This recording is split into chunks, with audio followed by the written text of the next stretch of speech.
5 August ছাত্র জনতার অভ্যুত্থান যেন ঝড়ের মতোই পাল্টে দিয়েছে দেশের রাজনৈতিক প্রেক্ষাপটকে।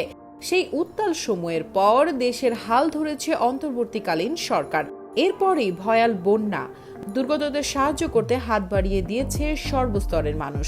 লম্বা সময়ে যেন একটা স্থবিরতা এসেছিল এই ভূখণ্ডে। সবার প্রচেষ্টায় একটু একটু করে স্বাভাবিক হতে চলেছে সার্বিক পরিস্থিতি। এবার বিষণ্ণ ও স্থবির জনজীবনে চঞ্চলতা ফেরানোর লক্ষ্যে নতুন কন্টেন্ট নিয়ে আসছে দেশের অন্যতম ওটিটি প্ল্যাটফর্ম চরকি। প্ল্যাটফর্মটি মুক্তি দিতে যাচ্ছে মেহজাবিন চৌধুরী অভিনীত web film forget me not. রাজনীতির পালাবদল আর প্রাকৃতিক দুর্যোগের পর যখন স্থবির বিনোদন জগৎ, তখন শিল্পের স্পন্দন ফেরাতে কন্টেন্ট মুক্তির সাহস দেখালো চরকি। এমনটাই মনে করেন প্রতিষ্ঠানটির CEO Redwan Roni. Forget me not পরিচালনা করেছেন রবিউল আলম রবি। এর আগেও তিনি অনুলৌকিক ও ক্যাফে ডিজায়ার নির্মাণ করে দর্শকদের হৃদয় ছুঁয়েছেন।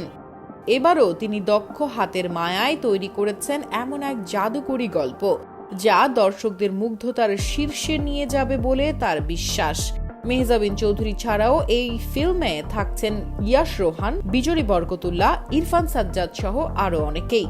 মিনিস্ট্রি অব লাভ প্রজেক্টের চতুর্থ web film forget me not. বোঝাই যাচ্ছে সম্পর্কের নানা ঘটনা ছড়িয়ে ছিটিয়ে থাকবে এতে। অপেক্ষার অবসান ঘটিয়ে 5 সেপ্টেম্বর মুক্তি পেতে যাচ্ছে এই প্রতীক্ষিত ওয়েব ফিল্ম।